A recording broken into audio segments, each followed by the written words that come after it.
Good afternoon, everyone. I'm going to tell you a story about a girl. Clever Gretel is a tale where a greedy but crafty servant outwits her master. It was published in 1819, undergoing on slightly stylistic of Grimm's fairy tales. There once was a cook called Gretel, who shone with red heels and red rosettes, and she went out wearing them. She would turn this way. "I'm beautiful," she said that to herself. "You're really a beautiful girl." And this made her happy. So when she got back to her master's house, she would have a sip of wine which would make her hungry. So she would taste whatever she had to cook for. Until dinner, she wasn't hungry anymore. Then she would say to herself, "The cook has to know what the food tastes." One day, her master said to her, "Gretel, this evening we have a guest, and you will cook for them." She said, "Yes, sir, I will cook for them." And taking 2 chickens, she killed them and scalded the skin and plucked them. And then, she roasted them as well as she could. The chickens were too roughly cooked, but the master guest has not arrived. Gretel called out to her master, "Sir, chickens are done and perfectly, but they are not eaten whole." Master said, "You are right, they must not spoil. I will quickly go fetch my guests." Kumbaga sinabi niya na susunduin niya na lang yung mga bisita niya para hindi masama yung pagkain. And yon, tuloy ako. As soon as he was gone, Gretel put the chickens to the one side and said to herself, "All this slaving over the oven has made me hot and make me hungry." So, naisip ni Gretel, pakainin niya yung mga chicken. Yon, sabi niya dito, "While I'm waiting, I just go down into the cellar and have a little sip of wine." So, pagtapos niya inumin yung wine, nagutom na naman siya. So, she went down to the cellar where she raised the jug of wine to her lips and had a big swig, say to herself, "God bless you, Gretel." Then she said to herself, "Really, the wine should be separated." And she took another healthy swig. Then going back upstairs, she put the chickens back in the oven, basted them with butter. And then the aroma from roasted chickens was delicious. And Gretel said to herself, "They smell fine, but they may not be cooked properly. I'd better taste them." Sabi niya, titikman niya daw yung luto niya. Ayun, and she pinched one with her finger. Kinurutan niya yung manok na niluto niya. And ang sabi niya doon, the chicken is perfect. Tapos, ang pagkakalala ko sa kwento, I'd better check the other one too. Kumbaga, i-check niya rin yung isa. And, dalawang chicken yun. dalawa yun.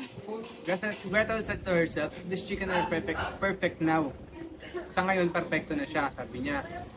Pero pag hindi ito nakain ng agad-agad, baka mag-spoil nga yung chicken. Yun. And she ran to the window to look for her master and his guests. But they were nowhere to be seen. Ibig sabihin, wala pa rin yung master niya. Kasi nga yung master niya, sinundo yung mga bisita. Tapos ayun, bumalik siya doon sa niluto niyang manok. Turning back to the chicken, she said, "That wing is burning." Yung pakpak daw na sunog. "So I'd better eat it." And she cut it off and ate it. And it was delicious. Then she said, "I'd better eat the other wing too."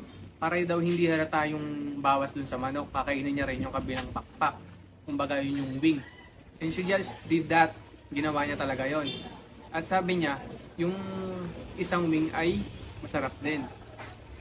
Tapos noon, then Gretel ran to the window to look for her master and his guests, but nowhere to be seen. Then she said to herself, "Perhaps they are not coming. Perhaps they have found somewhere else to eat. Well, I've already started on this one, so I might as well finish it for wrong to refuse God's gift." Yun ang sinabi niya. And so saying, she finished the chicken and washed it down with more wine. Uminom na naman siya ng wine. Pero inubos niya na yung manok na yon.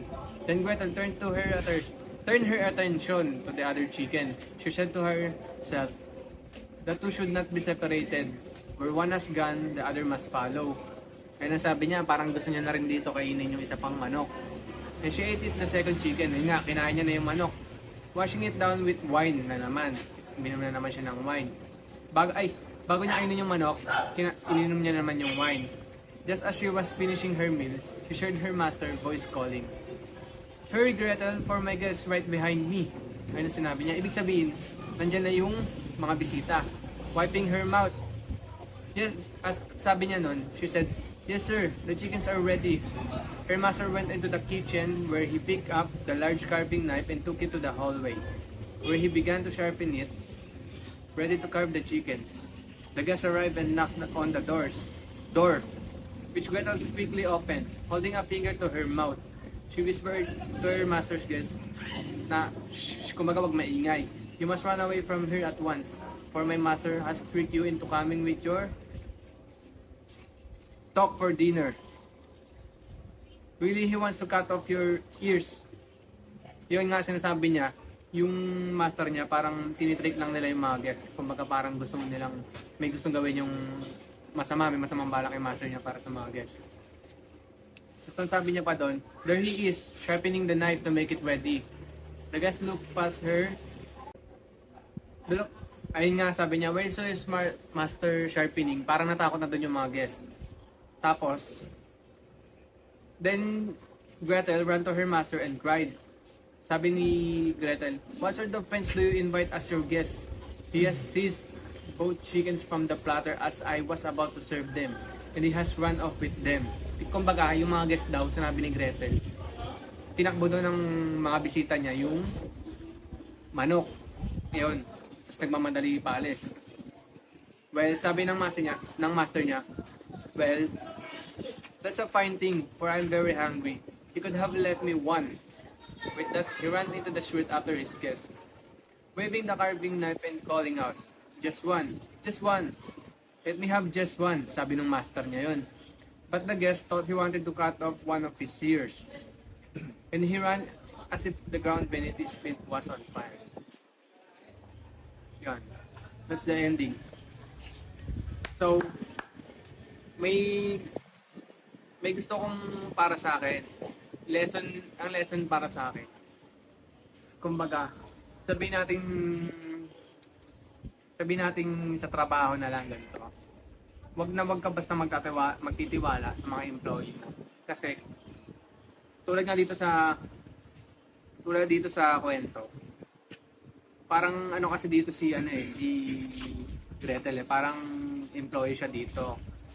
Kumbaga modern lang anong sinasabi kong trabaho. So si Gretel kasi inuutakan niya yung master niya. Bukod siya binigyan na nga siya ng trabaho, inuutakan niya pa yung nagpapatrabaho sa kanya. Ang moral lesson dito, don't trust anyone. Huwag ka basta-basta magkatiwala sa iba hanggat kahit kakilala mo sila. Yun lang.